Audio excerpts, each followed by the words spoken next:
Our background is kind of like everyone else's. You know, we met, we fell in love a whole bunch of years ago, 24 years ago, and met at college. And it's been kind of a wonderful story ever since. We've got how many kids now? 6. Got six kids. And in fact, we've got a couple new ones that we've just added to our family. When most people our age are retiring with no kids in the house, we've decided we need more kids in the house.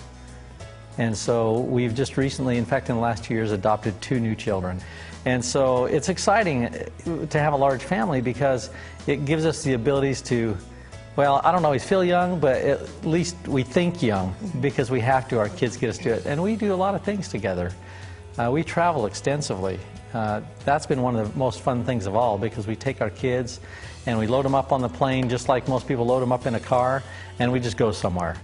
And we go all kinds of places, and our kids have seen things that have just been, well, it's kind of a miracle. I really look at it in my life. I mean, here's a story that was kind of interesting. Do you remember when 9/11 happened?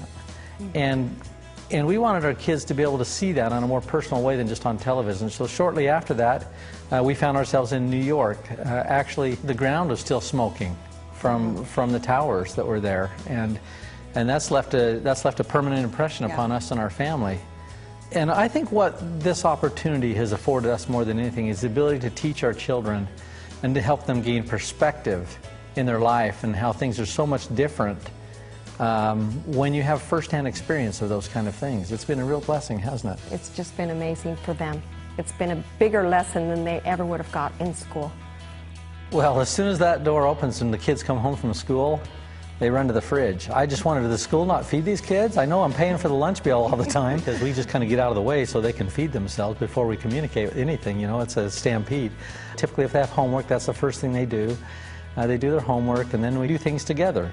There's weekends we have the house just full of kids. The goal has always been that we always wanted all of the neighborhood friends to come to our house so that we knew what was going on. And so we tried to make this house a party house. And it's kind of turned into one. And that's what we want because we know who our kids are hanging out with. We know their friends very well. We just have a lot of fun. This is a place to come. It's where everybody wants to be. There's probably no place in the country quite like St. George, you know, with proximity to the 5 parks so close to us. There's just something new every day. One of the things I really like about hiking in Zion's in particular, my son, Braden, my 16-year-old, he loves photography, so the 2 of us can get together. We put our cameras on and take pictures of some of the most awesome scenery in the world. I don't know any place on the world quite like Zion's National Park. It's just such an interesting landscape that you just never get tired of it. My definition of success is to be able to be home with my family, to be able to spend quality time with my husband, and to be able to have the financial freedom to do that. We've decided that pretty much every Thursday is golf day. And so we've been able to go out there and make sure that we've got a nanny or babysitter, someone that comes in every Thursday, and we just set our tee times, we go golfing. We've been able to set up things in our life that are important to us because this business allows us to do it. You know, people say that money's not important, but I work 60 hours a week to chase it. And so money is important. It's important that we find a way to generate our money so that we do it in as little time as possible so that we can go out and pursue those things that really are important. And that's what Montevi's done for us. It's gave us the capacity to decide what is important in our family and make it so we've got the time and energies and financial wherewithal to pursue it. You know, quite often you look at success and think, gosh, they're so lucky. But my experience has been success doesn't come as a result of luck. It comes as a result of planning. And so when you spend your time seeking for the vehicles that can get you what you want, I tend to think a big chunk of people will end up finding our business, our industry. This industry of networking, this career, brings so many benefits that if you're looking for financial freedom and free time, I don't know where else most people are going to go. Every person I've ever met wants financial independence. They don't recognize it, but I say that because the opposite of that is financial dependence. And I don't know anyone who sets out with that as a goal. Never.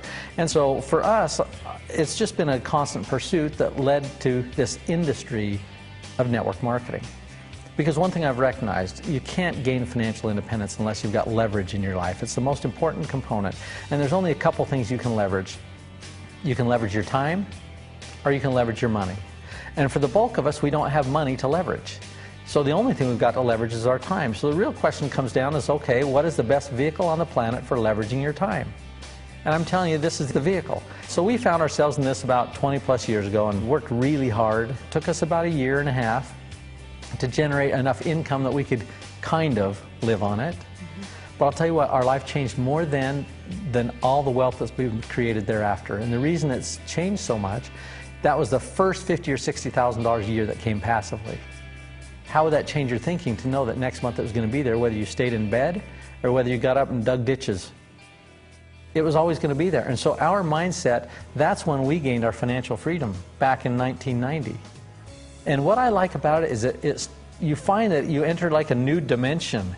Your mind is able to start focusing on things you hadn't focused before. Things like, well, more altruistic things. How can I make a difference today? How can I contribute to somebody else who may not be in the same circumstance in life, who may have pain or have suffering or for whatever reason? You know, we live in a world that's got a lot of challenges. And I'm telling you, we've got to be part of the solution. And you can't give someone what you don't have yourself. So the first way to help the poor is don't be poor. That's the first thing. You know, if you want to help someone spiritually, you better be spiritual yourself. You can only give what you have.